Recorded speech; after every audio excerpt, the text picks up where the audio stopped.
Hi, I'm Lucy from Sew Essential and I'm here today to take a closer look at the Brother Innovis A50, just one of hundreds of machines available on our site sewessential.co.uk. We pride ourselves on using our expert knowledge to support you to choose the perfect machine for you, and that's why we've made this video, but we're also here for support before and after the sale. So the Brother A50 is a great value, easy to use computerised machine packed full of features, including the Brother Advanced Needle Threader, which in my opinion is one of the best in the market, and this is the cheapest machine in their range to include it. It also includes 50 stitches, 5 of which are buttonholes, a stop-start button so you can sew without the foot control, a lock stitch so you can secure your stitches neatly, needle up down for precision and accuracy, a sliding speed control so that you can sew at your own pace, and all the feet and accessories you need to get started. I'll pop a link in the corner of the screen so you can take a closer look at the machine and purchase it on our site, and later in the video we'll have a look at what's in the box, but now let's take a closer look at what this machine can do for you. Threading the Brother A50 is easy. We'll start by winding the bobbin. You'll notice on the top of the bobbin winder there's a small piece of metal coming out of the top, and on each of the bobbins there's a corresponding notch inside the bobbin. Put the bobbin onto the bobbin winder and then push the bobbin winder to the right to click it into place. Take a reel of thread, place it on the spool pin, and then put one of the spool caps into position to secure the thread. You'll get 3 different sizes of these included with the machine so that you can work with different sized reels of thread. Take the end of the thread and bring it underneath thread guide 1, around thread guide cover 2, and then you want to bring it across and in front of this silver thread guide, and then bring the thread underneath the hook and around the disc, and you should feel a little bit of tension on that if you pull it. Take the loose end of the thread and wrap it clockwise around the bobbin 5 or 6 times. Then take the loose end of the thread and use the cutter on the bottom of the bobbin winder to cut the excess off. Next, use the foot control or the stop-start button to start winding your bobbin. You can adjust the speed at which you wind the bobbin by using the sliding speed controller. You'll also notice here there's a hole in the top of the machine, and that's so that you can insert the second spool pin which comes with the machine along with a twin needle, which allows you to start sewing some more advanced techniques like a twin needle, which creates 2 parallel rows of stitching on the top side of the fabric and a zigzag stitch on the bottom, and this is often used for hemming knit and jersey fabrics. To insert the bobbin, slide the lever to release the bobbin case cover. Then take your bobbin with the thread coming down the left-hand side to create a letter P. Place the bobbin in the bobbin case and follow the thread guide at the front here, and then gently hold the bobbin with your right finger and pull the thread towards the back of the machine, and this will ensure that the thread's secured in the tension spring of the bobbin case and the correct tension's applied. Continue to bring the thread down to the front of the machine and use the cutter at the front there to snip off any excess thread. Then replace the bobbin case cover. To thread the needle, the most important thing to do first is ensure that the presser foot is raised. Reach round to the back of the machine and lift the lever to raise the presser foot. Next, press the needle up down button twice, and this will ensure the needle's in the correct position for threading, and it will also bring up the take up lever here. Slide your thread onto the spool pin, secure it with a spool cap, then take the loose end of the thread under thread guide 1, around thread guide 2, down the front of the machine, underneath and back up and round, and then you want to take it through the take up lever from right to left, and just ensure as you bring the thread down to the front of the machine that it's secured in that metal take up lever. Bring the thread behind thread guide number 6 on the needle bar, passing it from right to left. Take the thread under the metal groove, across the number 7 and towards the back of the machine until it clicks into place. Then snip the thread off using the thread cutter on the side of the machine. Lower the presser foot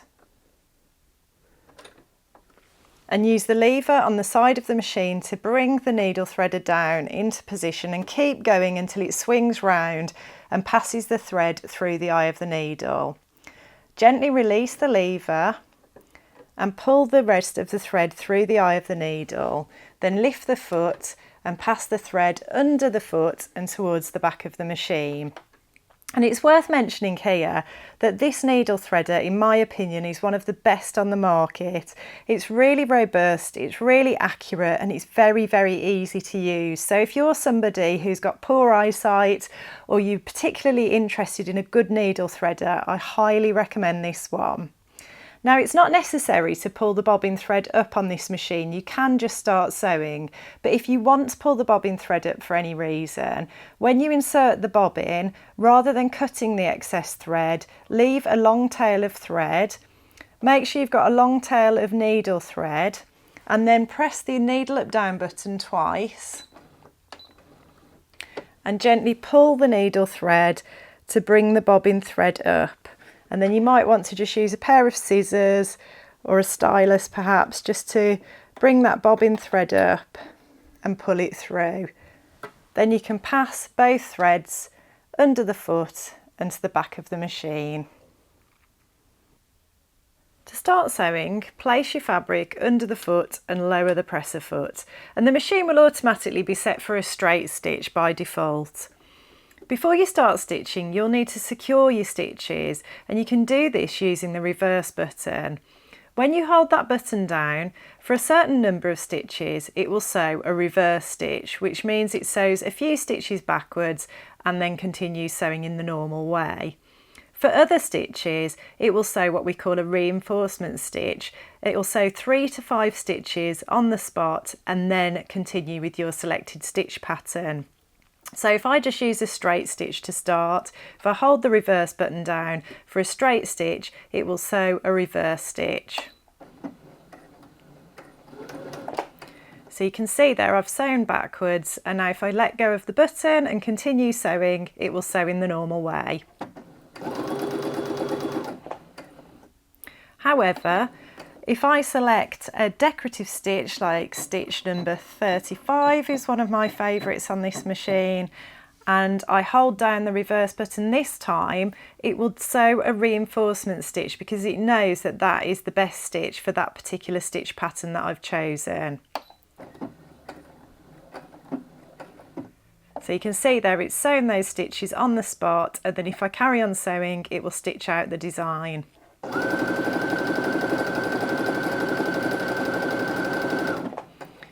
Now, if you know you definitely want to sew a reinforcement stitch rather than a reverse, you can use this button here, and if you hold that down with any stitch on the machine, it will sew a reinforcement stitch. So it won't sew a reverse, it will only sew a reinforcement stitch. So if I just hold that down now, you can see it's sewing the reinforcement stitch, and then I could continue sewing with a straight stitch, for example, because you might not always want to use a reverse stitch. There's also the option on this machine to set it to automatically sew a reinforcement or reverse stitch, so that you don't actually need to use these buttons, and every time you start sewing it will automatically do that for you. To use it, just select the stitch and then press the automatic button and start stitching. You can either do this with the stop start button or with your foot control, and if I start stitching now, it will automatically sew a reverse or a reinforcement stitch depending on which stitch pattern I've chosen, and there is a reference chart in the manual to show you which stitches will automatically use the reverse stitch and which ones will automatically use the reinforcement stitch. And don't forget, you've always got that option to override it and sew a reinforcement stitch if you want it. but let's just use that automatic button now. I'm just going to start sewing, and you'll see that it will sew either an automatic, reverse or reinforcement stitch, and then it will continue sewing.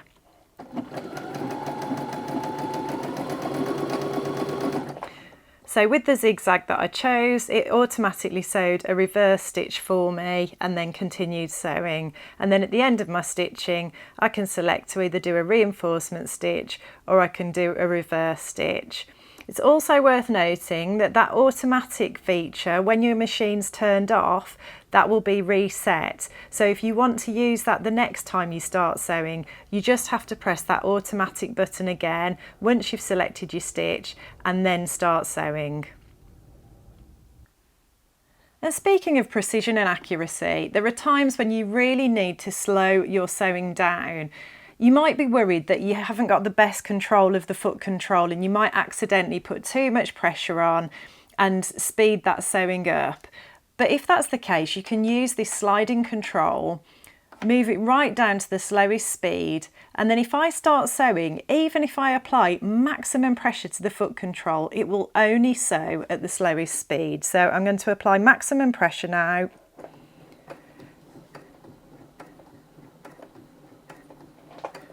And you can see that even with my foot right as far as it would go down on the foot control, it will only sew at the slowest speed. And then I can just slide it across to speed things back up again.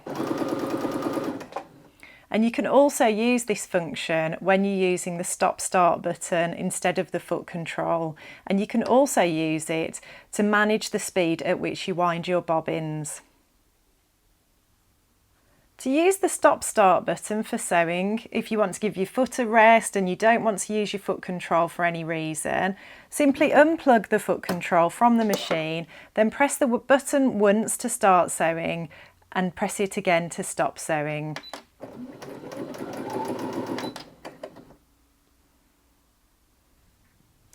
The needle position buttons are a great feature on this machine and allows you to choose whether you want to finish sewing with the needle in the down position, securing the fabric, or in the up position above the fabric. By default, it's set to finish in the down position. So if I sew a row of stitches now, when I stop sewing, the needle will finish in the down position. This is great for when you need accuracy and precision, or when you're doing things like pivoting corners, because it allows you to lift the presser foot, check where your stitches are, or pivot and move the fabric, and then bring the presser foot back down without fear that anything will move out of position. You can then continue to sew in the normal way. If I want my sewing to finish with the needle in the up position, I just hold the needle position button down until it beeps. And then I know next time I start sewing, it will finish in the up position. Like so. If we take a closer look at the control panel, we can see how easy it is to use. So all of the stitches are numbered from 0 to 50, and there's a little diagram of each of them as well for reference. I simply turn the dial, and on the screen you can see the number changing to reflect the stitch that I've chosen. It also tells me which presser foot it recommends I use for that particular stitch. It tells me whether I've got a twin needle or a normal needle selected, and it tells me whether I've selected for the needle to finish in the down position in the fabric, like the diagram currently, or if I've chosen for the needle to finish in the up position, as is displayed now.